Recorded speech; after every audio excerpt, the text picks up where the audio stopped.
Okay, it looks like here we have the Battle of Hochst. June, oh, probably the different calendars, the Catholic and Protestant calendars are different, 20th, 10th, or 10th, 1622. So what's going on here? First of all, it's another battle with terrible terrain, which is to say the slopes are steep, but there's also an impenetrable river here, and a bunch of things to kind of make life difficult. You got some thickets. Thickets. What do those do? Those aren't. Those are in the original, I guess. Bad terrain again causes formation hits. Not surprisingly, the hedgerow I think does not. We have some of them kicking around here. Maybe they do for infantry. Let's see. Oh, hedge hex sites, no, they cause them to both infantry and cav. They'll cause a problem. So yeah, we've got a lot of bad. I should have remembered that from the Civil War, this accursed Civil War. We've got a lot of bad terrain here. We've got this marshy stream, which it has special rules for it. It's apparently worse than most. I think it's all considered the same thing, the Sulzbach here. It's got its own special rules. We also have some redoubt with entrenchment built between them. And then up here, we have trench lines in the ruins of a village. Some interesting choices were made here that I'm not sure how much I understand, but we'll see what they all are. And primarily, it has to do with these terrain victory objectives. I guess they're a bonus for the Protestants. If they can hold the battlefield, they get them. But by the situation, which I'll explain in a moment, it doesn't really make sense that the Protestants want to hold them terribly badly. So what you've got is, who is it? Duke Christian here, commanding the Protestants. And he's going to be, even though he's a zero leader, a bonus leader for victory points, so you don't want to kill him. He's not the overall army commander, though. There still isn't one for the Protestants. He's just commanding his wings. And the wings, it's been a while since I set this up because I haven't been able to play.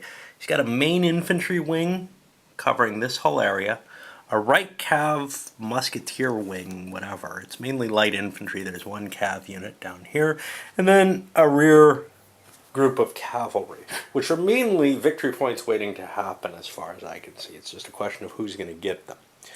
Facing them is, of course, Tilly with his Catholics. He's got a left cav wing, the center wing that looks to be infantry and a lot of musketeers, and then over here another right Spanish mixed wing, some heavy infantry, and some cav. And like many of these games, the Catholic Spanish are not under the overall commander Tilly. Tilly's able to help either of the wings, though, that are part of the coalition there, the Catholic League. All right. So now the situation is that Duke Christian wants to get off the map, and he's got a bridge back here. But he's got a problem. There's some supply wagons clogging the bridge. He just built the bridge, I think, from what I can tell. He wants to get his army out of here. He's facing a superior force. He's in defensible terrain. And yes, I haven't made my decision yet. Some of these things probably will want to be in open order to cross the stream. In the description of the battle, they talk about the artillery being dragged forward, the Catholic artillery being dragged forward, but I think that that's to put it into the current locations. I think the battle has been kind of going for a little while. Let's go over the special rules because, again, there's a lot in this one.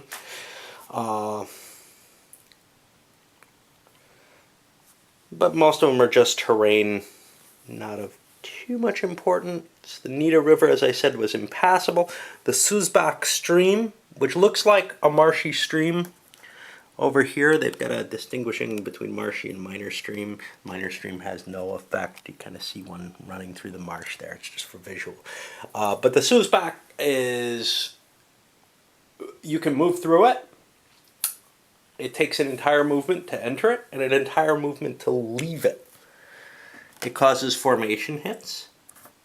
It doesn't cost any movement points to come out of it, except, I mean, it costs your entire movement allowance, but you don't have to pay for the additional hacks, but you would have to take additional formation hits for that. So this is going to be very tough terrain to come with an attack through, and then you'll be facing the main of the Protestant heavy infantry forces here. The special units defending the entrenchments of various sorts they can stay there even if they're not in command. They don't have to follow charge orders or the like. That's kind of something that this particular game seems to be using a lot, the Saints in Armor game out of the series, which is, hey, yeah, you're in a defensible position, so you don't have to leave it, even though, rather than give you a separate command to take that.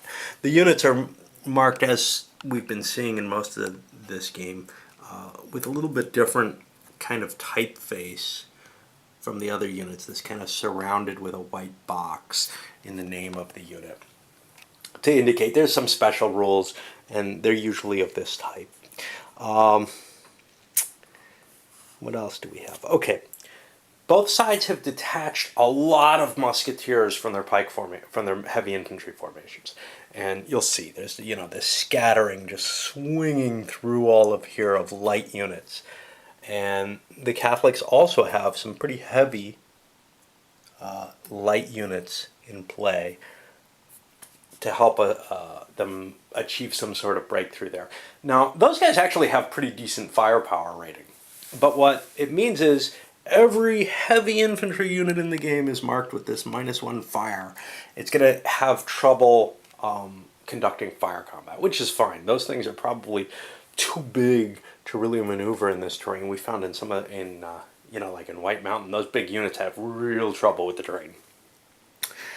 Okay, now the special rules in this game have to do basically with the victory conditions. We have these things that go into the bridge box, and these other spaces that'll go into the river box.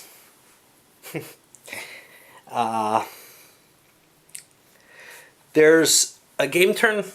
I'm going to use this as the game turn marker. It seems to be what's implied as opposed to the normal one, which says the bridge is blocked. Once you get to 1 p.m., you start rolling, and eventually here on the turn 8, you'll have an automatic, the bridge will be cleared. The supply wagons will have made it off so that the regular army units can start filtering off the board. All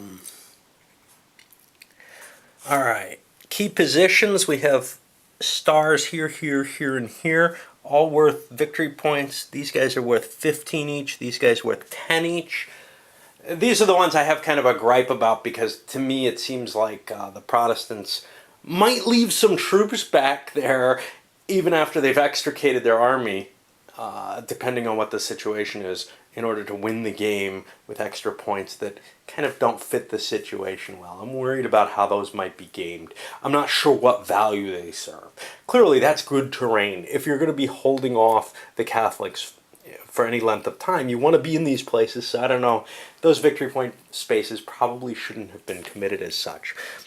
Their wording is these critical positions were essential to delaying the Catholic main force. Well, that would happen, as well as preventing them from moving their artillery and baggage across.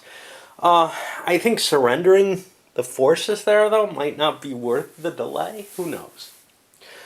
But essentially the forces would be surrendering if they're completely cut off there. And it just feels a little funny to me to want to hold them at the end.